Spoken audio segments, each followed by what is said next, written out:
Can we start with just a little bit of roundup of availability? Cole Palmer, where is he at in terms of his fitness, and how much is this kind of an injury that's he's fit or not, or how much is this about managing him over the next few months? Cole took part of the session yesterday for the first time, not the entire session. Today in the afternoon we have one more session. We're gonna try with him if we see if it's okay. Otherwise, he will be out tomorrow again. Is this a case of managing him, or is it a case of something an injury that he's got and that he's now fully fit? No, he was injured. He's a recovery from the injury, so he's not managing him. It's just a recovery from the injury. For sure, in the moment that he's available, we also probably need to think to manage a little bit him because of the amount of games. In terms of Liam Delap, do you know any more about his availability since we've spoken to you last? No, Liam I think is around 10-12 weeks, so long way to go. Checking things change, you know. And talk to me about Reece James, because you've been very careful with what you've done with him over, particularly this year since he's come back. Did you expect him to play as much as he did for England over the last 2 games? And does that affect your thinking in terms of his availability for the game on Saturday and then of course the Champions League? In the moment that any player join international team, it's free to play the minutes that the manager think that he has to play. So it's not in my hands.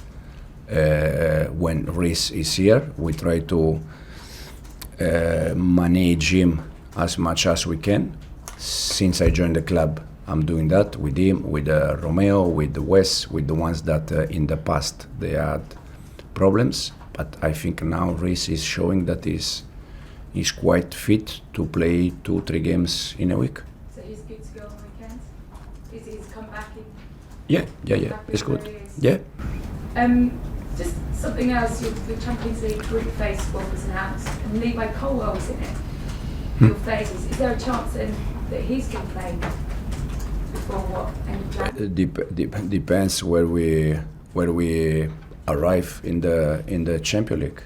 Levi injury is ACL injury, so ACL is not 1 month or 2 months. It's 6, 7, 8 months.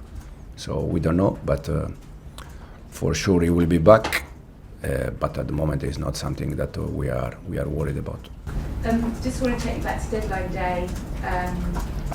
Turned out to be quite a crazy day for Nicholas Jackson, didn't it? What are your thoughts on the way it played out? Would you have liked to keep him? Was it more about Nicholas wanting to move away? And what sort of conversations did you have with him? Because he had a roller coaster kind of 24, 48 hours, didn't he? Nico, for me, is quite easy in terms of, in this moment, he's Bayern Munich player. I send him a message. I wish him all the best. Nico, until the day he was here, he was very good. He was working well. So I wish him all the best, and it's the only thing I can say. Last one, go. Okay. And you've had Garnacho in the building for a couple of weeks, haven't you? He's been training amongst your squad. What sort of relationship have you begun to build with him? How have you found him in terms of what you can see of potential, but also him around the place, his personality, how well you think he'll fit in? He's working well. For sure he needs to work because he arrived here probably not 100% fit. So he needs to work. He's working well, and we see, but hopefully soon we can give him minutes. Thanks, Gail. Soraya? Morning. You have Brentford next. Chelsea have beaten Brentford away just once since they've been promoted. Obviously last season, you beat them last minute at home and you got a draw away. What makes this fixture so difficult, and even under their new management, what can you expect? I think it's always a tough game. I was last year, as you said, in both games, but Premier League is the best league in the world probably for that, because against any club it's always tough. You see, we play 3 games. Palace that is doing fantastic. Fulham, West Ham. It's always difficult. So tomorrow I expect exactly the same. As you said, but only 3 games into the season, but your first big chances created, you're joint first for goals conceded, you've got very positive stats. You say you like evolutionise, the team needs to grow, you like to grow. What do you think the little improvements that you want to make and see more from this squad? Probably in terms of players, I think there is always things that we can improve, and improving players, most of the time you improve the team, and then probably for the team we start to add more solution in terms of structure, in terms of be dynamic, and I think we can still add solution on that. You spoke about just player development here. Cucurella, he's had an excellent international break, scored for Spain. He's now one of the first names in the team sheet for you and for his country. Has his development, like his awareness on the pitch, he's aggressive, he covers his spaces, his reading of the game has improved. Has that come from you doing something special behind the scenes, or has that just been his natural progression, come from him? At the end, it's always about players, no doubt.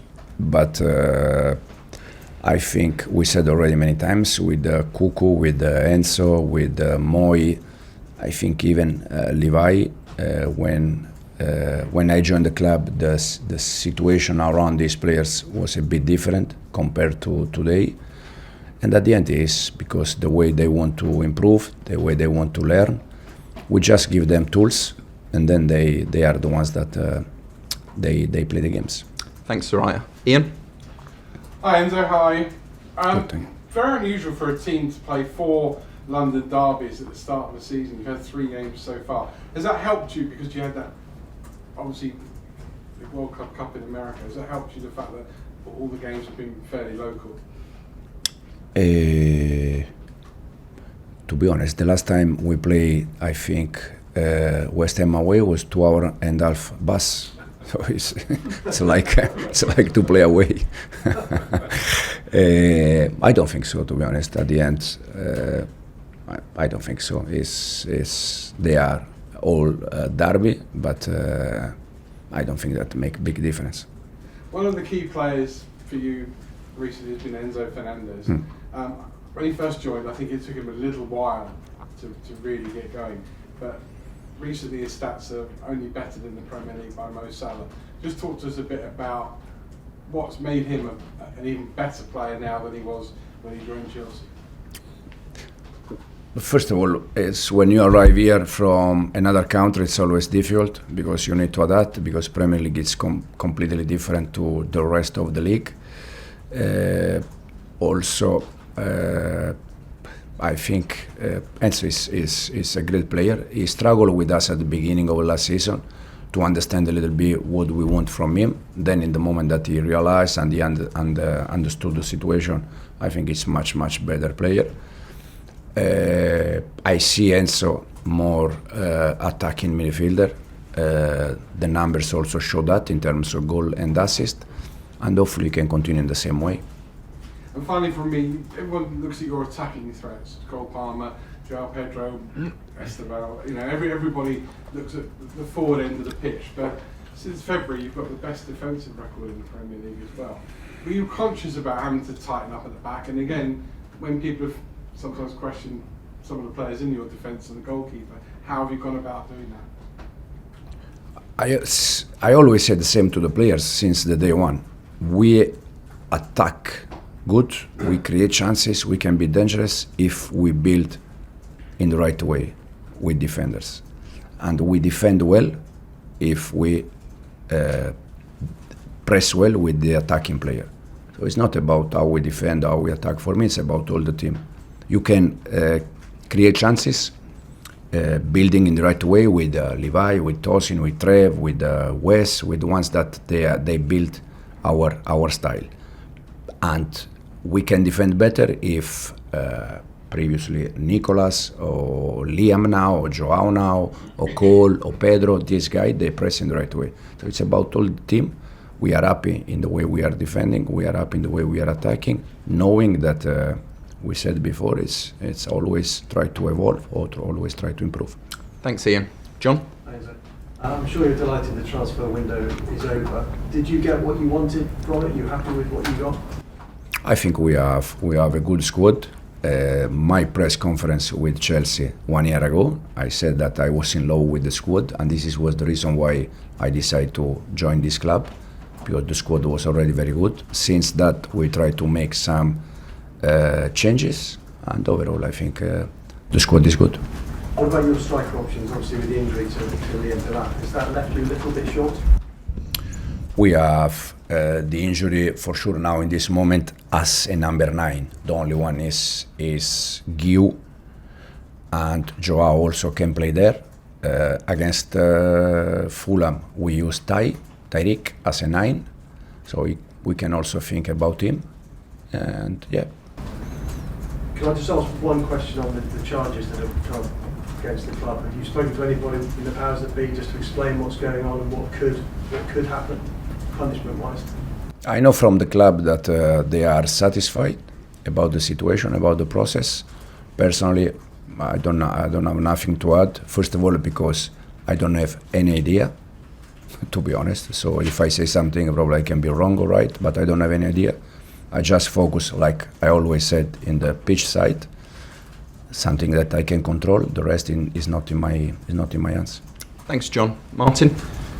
Hi, Enzo. You had 3 boys from Brazil in Bolivia at altitude on Wednesday morning our time, and Caicedo's in South America as well. Are you confident you can get a tune out of them so soon after?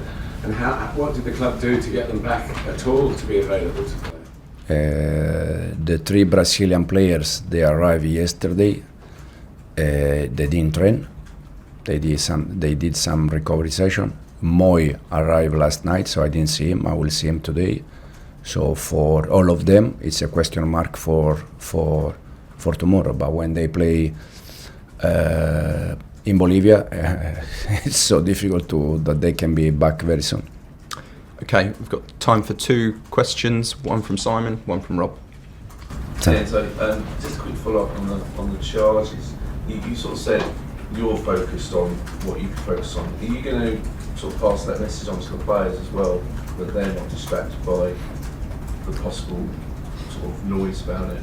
And secondly, just your thoughts on Buonanotte and what he can offer in your team. I don't think the players are too worried about the situation, to be honest. And then Buonanotte is good player. I know him because also he was in Leicester and I was there, so I have some contact there. It's a player that he can help us. We have so many competitions, so many games that for sure is going to play games for us. And last one, Rob. Enzo, did you speak to Nicolas personally during that 48 hours of whether there was some uncertainty to let him know that you personally wanted him back? I didn't speak with Nico. No. As I said, I sent him a message just to wish him all the best. Are you confident the club acted fairly towards him during that period, given that he'd been told he could go, and then when it was all looked like it was sorted, he was back? Are you confident that the club handled that? But I think at the end, if the club decide for something different, because the club still has the power to do that. Thanks, Rob.